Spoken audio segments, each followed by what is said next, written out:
Belarus por todo el mundo, en 9 idiomas, 24 horas al día, FM, satélite y online.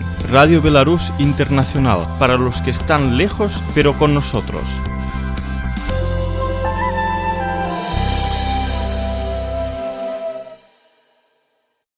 Bienvenidos, compañeros y compañeras, a una nueva edición de entrevista aquí en el canal internacional de Radio Belarus. Como sabéis, en este programa de entrevista en español siempre tratamos de abordar diferentes temas, ¿no? Que muchas veces desde los medios hegemónicos en Occidente se intenta pues borrar o prácticamente se censura, ¿no? Lo que ellos muchas veces acusan que hacen otros países lo aplican ellos mismos. Y bueno, hoy con nosotros contamos con Jacobo García, el cual es psicólogo, politólogo. De hecho, tienes un máster, ¿no? Un máster en América Latina, además. Has estado viviendo bastante tiempo en el Ecuador, que posteriormente nos lo contarás. Y bueno, aparte de todo ello, tienes un canal de YouTube que, si no lo digo mal, se llama Ecuañol, en el cual... Sí, en el cual estás, bueno, pues hablando de las realidades, entiendo yo, sobre todo de Ecuador, también de España y demás. Y nada, pues espero que te sientas cómodo aquí. Gracias por haber accedido a esta entrevista. Oh, encantado, Albert. Un saludo a toda la gente, bueno, a la República de Belarus. Un sitio que me encantaría conocer algún día. Ojalá que tengamos tiempo y salud. Y bueno, del que también soy conocedor de algunas cosas bien interesantes que pasan por ahí, demonizadas como siempre por los grandes medios, como tú dices. Y encantado, yo me considero español, ecuatoriano, español, 14 años viví y trabajé en Ecuador, muy conectado siempre a la realidad de allá y encantado de conversar de lo que tú quieras sobre Ecuador. Precisamente sobre Ecuador quería hablar y quiero empezar, bueno, con lo más típico, ¿no? Ecuador, sobre todo, fue muy conocido en la primera década de los 2000 porque el presidente, en aquel entonces presidente del país, Rafael Correa, y el gobierno ecuatoriano se negaron a pagar la deuda.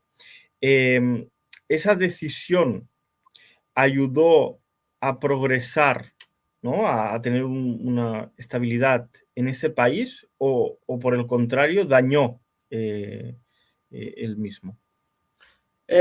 No, totalmente. Mira, Ecuador era un estado donde la mayor parte de su pobre presupuesto, porque siempre ha sido un estado débil, siempre ha sido un estado sobre todo que ha seguido políticas más o menos neoliberales en las últimas décadas, y antes de la llegada de Rafael Correa, pues la mayor parte del presupuesto se iba en el servicio de pago de deuda externa. Es más, no tengo la cifra exacta, pero para que se hagan una idea, iba más destinado al pago a la deuda que a salud o educación, por ponerles un ejemplo, ¿no? Es decir, ¿qué estado o qué país puede ya no desarrollarse sino tener un mínimo de bienestar, un mínimo de pacto social, cuando va más dinero a pagarse la deuda que a otras cosas?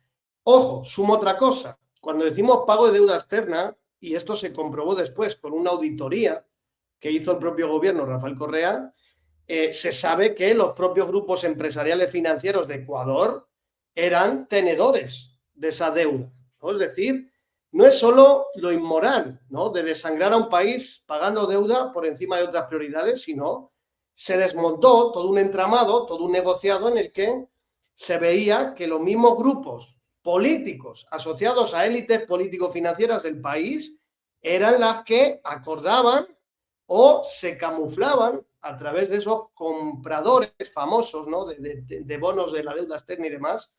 Todo estaba relacionado, todo era un entramado, ¿vale? Estaba relacionada la política, la economía local con los tenedores de deuda externa. Entonces, lo que hizo Correa fue algo muy sencillo, que es, primero, declarar un default. Se anunciaban las 7 plagas, ¿no? ¿Cómo vas a hacer eso? A los mercados, a los inversores. Y curiosamente, lo que se hizo fue una recompra de la propia deuda externa. Es decir, a partir del default bajaron esos bonos, esos precios, Y el mismo gobierno ecuatoriano hizo una inversión, si no recuerdo más o menos invirtió 700 millones para bajar todo un monto de 2.000 o 3.000 millones de dólares de deuda externa, ¿vale? Es decir, lo primero, se negaron a seguir con este entramado y segundo, una vez reducido todo este servicio de la deuda, pues lo que hace Correa es cambiar la correlación absolutamente. Es decir, a partir del gobierno de Rafael Correa se triplica la inversión en salud, en educación, en inversión pública, infraestructura, carreteras en general, mientras que el pago de la deuda pues se reduce, ¿vale? Es decir, cambia la correlación, cambia absolutamente la correlación y en conclusión, me parece que esto demuestra que nos mete miedo con los famosos mercados, ¿qué dirán los mercados y los inversores? Y eso es una entelequia, eso es una falacia para esconder, para no decirnos quién realmente controla o domina esos mercados y para hacernos aceptar ese neoliberalismo criminal, porque esto es un neoliberalismo criminal.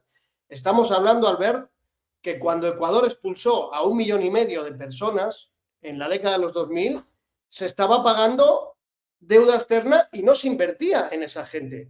Y la dolarización ecuatoriana la salvan los migrantes, no la salvan los mercados ni los inversores. Así que a partir de aquí Correa lo que logró fue, pues bueno, crear, fortalecer el Estado, las instituciones y sobre todo crear un Estado un poquito más, pues eso, con servicios sociales, con inversión pública y tener unos resultados económicos satisfactorios. Y precisamente al hilo de lo que hizo el presidente, es necesario entender el movimiento Revolución Ciudadana. De hecho, es el mismo movimiento político el cual gana las elecciones, no solamente con Correa, sino con su sucesor, que fue Lenín Moreno. ¿Qué ocurrió en este proyecto para que prácticamente después de que el presidente Rafael Correa deja el poder, bueno, pues el movimiento a las siguientes elecciones, después de Lenín Moreno, pues pierde las elecciones y gana la oposición, ¿no? Y todo ese proceso de cambio que tú comentabas queda prácticamente interrumpido, Claro, ¿no? ¿Qué, sí. qué es lo que ocurrió?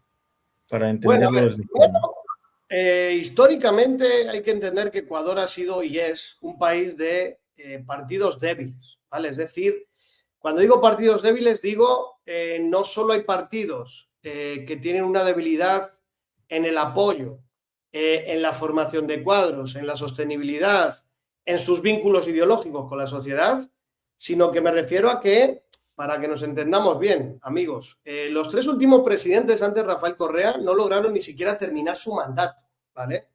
Es decir, la política ecuatoriana ha estado caracterizada siempre por la inestabilidad, la ingobernabilidad, un alejamiento absoluto de la gente con los partidos, una falta de participación política clara y por lo tanto los partidos no han sido más que vehículos electorales, negocios familiares y Correa llega al poder en una crisis severa de los partidos tradicionales, es decir, sumen segundo elemento, no solo debilidad estructural histórica, sino Correa llega al poder en un vacío, en un declive, ¿vale? De los partidos. Entonces, Correa gana las elecciones creando su propio partido al calor de la victoria electoral. Es decir, Correa no es un proyecto político como el de Lula con el Partido de los Trabajadores, peor aún con el peronismo, que es un proyecto que tiene casi 80 años. ¿Ok? Entonces, Correa accede al poder con un movimiento electoral creado al calor de su victoria. Y durante el gobierno de Correa, pues él trató de ir consolidando, vamos a decirlo así, este partido. Y claro, aquí es donde vienen algunos problemas, ¿no? El primero, vamos a decirlo así, le dedicaron más tiempo, ¿no? Más prioridad al gobierno y a la política, a las políticas públicas que a la política en sí, a la política partidaria, ¿de acuerdo? No fue un proceso, por ejemplo, como el de Venezuela, donde el PSUV le metieron mucho tiempo y dinero, ¿no? Para fortalecerlo. Además, Correa, su concepción de la política, pues no es un político tradicional, él siempre lo ha dicho, y por lo tanto nunca creó un partido como tal, como nosotros entendemos un partido desde la lógica más occidental de democracia liberal y todo esto, ¿no? Entonces, dicho esto, claro, después de los 10 años de gobierno, pues fallaron varias cosas. Falló, uno, la propia meritocracia interna y la formación de sus cuadros, es decir, lo hemos visto después. No solo porque haya habido episodios de traición, sino por la debilidad de sus cuadros, cuadros que se han virado, cuadros que se han mostrado incapaces luego de conducir un proyecto político sin Correa en el país, ¿vale? Entonces, en resumen, es una combinación de debilidad estructural e histórica con la debilidad actual, porque Correa en 10 años, pues bueno, yo creo que sí pudo haber hecho más, pero su prioridad fue el gobierno, las políticas públicas, y después de el viraje de Lenín Moreno, pues lo que ha habido es un intento de supervivencia para volver a tomar el poder y a partir de ahí reorganizarse. Entonces es como que el partido siempre ha sido, ahora mismo es lo más importante, casi, porque no son gobierno nacional, a pesar de que tienen muchos gobiernos locales. Entonces es súper importante como instrumento de supervivencia, pero no quieren, no han abierto la disputa ahí dentro para una verdadera renovación o conducción de un liderazgo, ojo, no por fuera de Correa, sino que pueda, durante el exilio de Correa, generar aquí pues esa suficiente fuerza política para volver al poder y ganar las elecciones, ¿no? Entonces, lo que hemos visto ahora ha sido un poco pues ya el reflejo de estas tensiones. Y añado otra cosa, el movimiento Revolución Ciudadana nunca fue un movimiento homogéneo, ¿vale? Siempre ha sido una suma de tendencias, no muy ortodoxamente hablando, no tendencias ideológicas clásicas, ¿no? Las facciones de los clásicos partidos, como hay en los congresos de los partidos clásicos, no es eso, sino facciones, quiero decir, grupos geográficos, grupos de poder, grupos cercanos a Correa, que luego lo fue incluyendo en su proyecto político, ¿vale? Es un proyecto muy sui generis, es un proyecto muy a la cultura ecuatoriana. Hay que entender esto porque si no es complicado de entender. Y por lo tanto, lo que hemos visto ya es un poco esas tensiones, ¿vale? Las tensiones de las debilidades estructurales, las tensiones de que han perdido ya 3 elecciones presidenciales seguidas, las tensiones de que todavía no regresan al poder, y termino con esto. Al final en Ecuador, cualquier partido que no consigue el poder acaba desapareciendo. ¿Por qué? Por la debilidad propia que hemos dicho. Al no tener esa autonomía política, ese vigor, esa formación, ese día a día, pues dependen siempre, uno, de un liderazgo fuerte y dos, de tener el poder. El liderazgo sigue estando, pero está fuera del país y el poder, pues no lo tienen, solo lo tienen a nivel local. Pues precisamente ahora hablábamos de movimiento ciudadano, ¿no? De la revolución ciudadana, pero como tú bien decías, hace más de 3 elecciones presidenciales que las pierden, ¿no? El actual presidente del país, Daniel Noboa, se le ha vinculado directamente con el narcotráfico. Y mi pregunta es la siguiente: si es una persona que está vinculada, incluso sus allegados están vinculados con todo ello, ¿por qué Estados Unidos no pone el mismo recelo que ha puesto, por ejemplo, en Venezuela, y más que lo investiga, también le pone precio por su cabeza, como hicieron con Maduro, ¿no? Y toda esa operación? ¿Qué es lo que impide que con este presidente Daniel Noboa eso no lo hagan? Bueno, yo veo un paralelismo muy claro, Albert, entre cómo Estados Unidos usó el terrorismo internacional, el terrorismo islámico, como arma geopolítica, geoestratégica. Veo muchas similitudes respecto al narcotráfico. Es decir, desde el supuesto ataque, ¿no?, de Al Qaeda a las Torres Gemelas, cambió el paradigma y para Estados Unidos, pues el enemigo era ese terrorismo islámico y todos los regímenes que lo cobijaban, que en resumen no terminó siendo más que un pretexto para invadir los países que les daba la gana o para etiquetar a enemigos, crear etiquetas y jugar en el tablero geopolítico mundial. Es decir, Estados Unidos sabemos que financió a los talibanes, los mujahidines en Afganistán contra la Unión Soviética. Estados Unidos puso precio al presidente hoy de Siria, le puso precio por terrorista. Hoy parece que no hay ningún problema. Es decir, sabemos que esa guerra contra el terrorismo fue siempre una farsa, pero le sirvió para marcar un nuevo rumbo en la geopolítica mundial. Y creo que están haciendo lo mismo con esta falsa guerra contra el narcotráfico. Es decir, mira, lo primero, el narcotráfico, sabemos todos, amigos, que en el mundo globalizado de hoy son cadenas globalizadas de crimen que están en todos los aspectos, o sea, y no solo de la economía.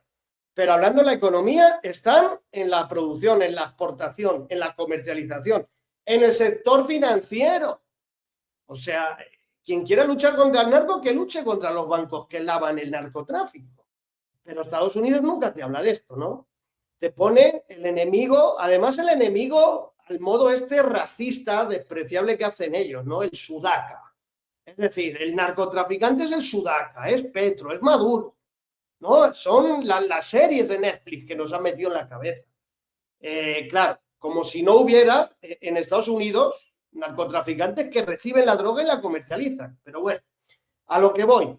¿Por qué unos sí y otros no? Y en el caso de Noboa, bueno, porque creo que lo usan simplemente como arma geoestratégica. Es decir, mientras a sus políticas, no tiene ningún problema con que el presidente sea narcotraficante o traficante de órganos, como Kosovo en su día, o otra serie de cosas. Es decir, es más, el caso del señor Juan Orlando en Honduras te lo demuestra, ¿vale?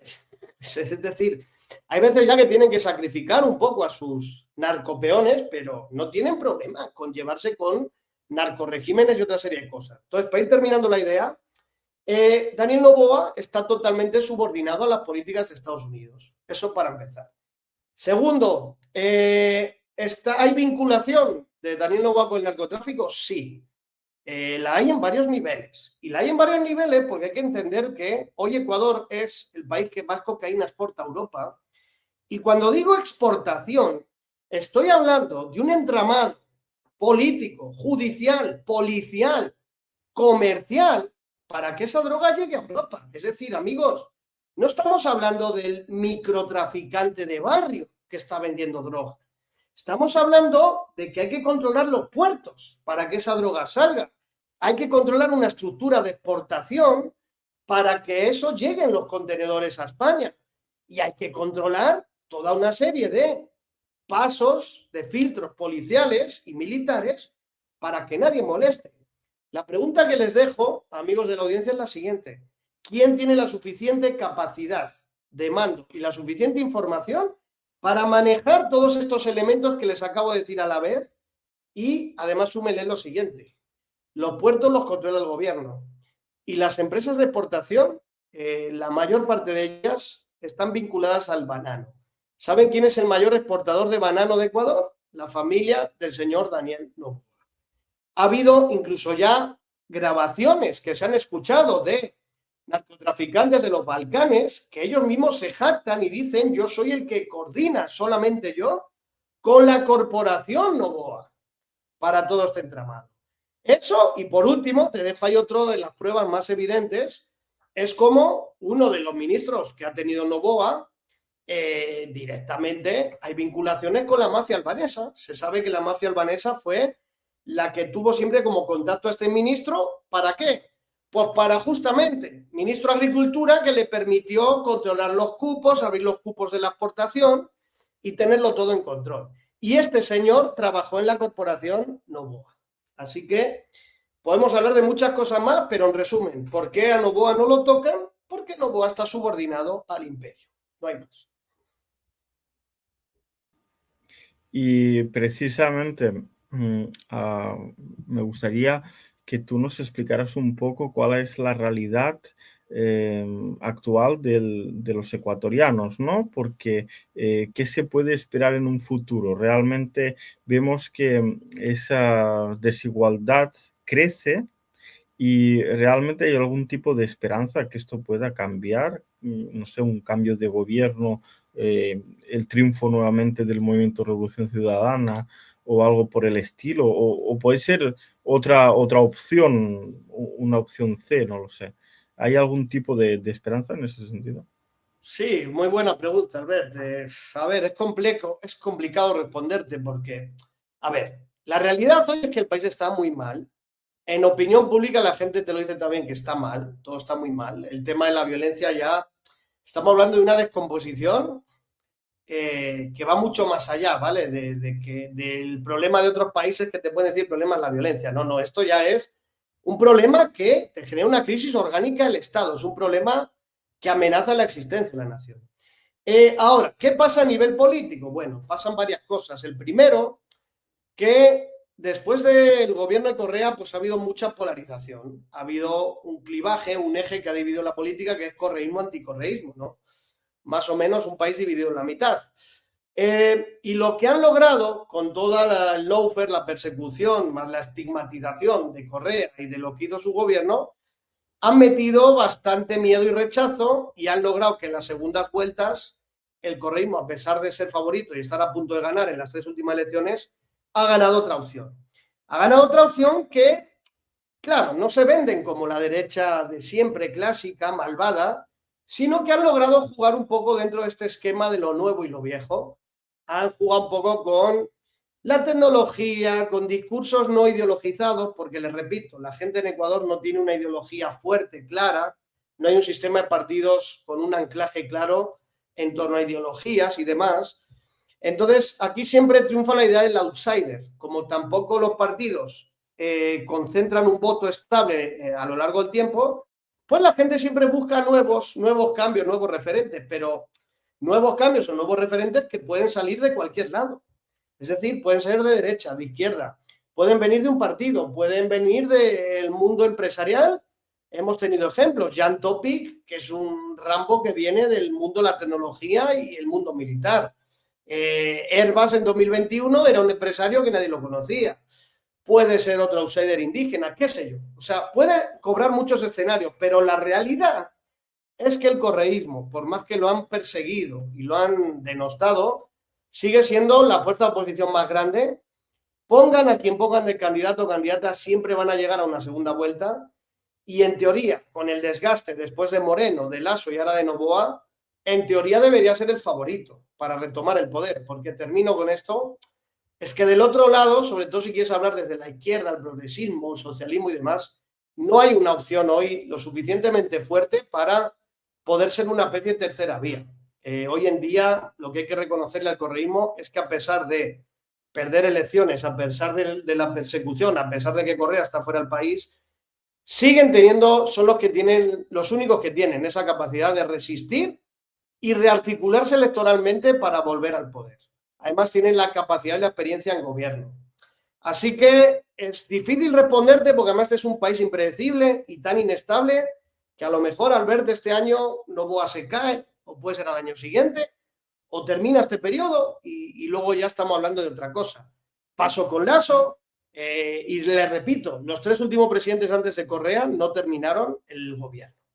Entonces, cuando esto pase, te podré decir con más claridad qué opciones hay, pero ahora mismo quedémonos con esto, con que hay una crisis, hay un vacío en la derecha también.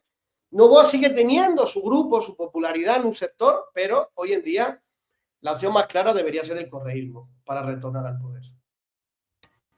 Pues la verdad es que ha sido muy interesante escuchar tu análisis, tus opiniones y nada, ha sido un placer. Esperamos que hayas estado cómodo aquí en este espacio de Radio Belarus Internacional y esperamos tenerte de nuevo en futuras entrevistas.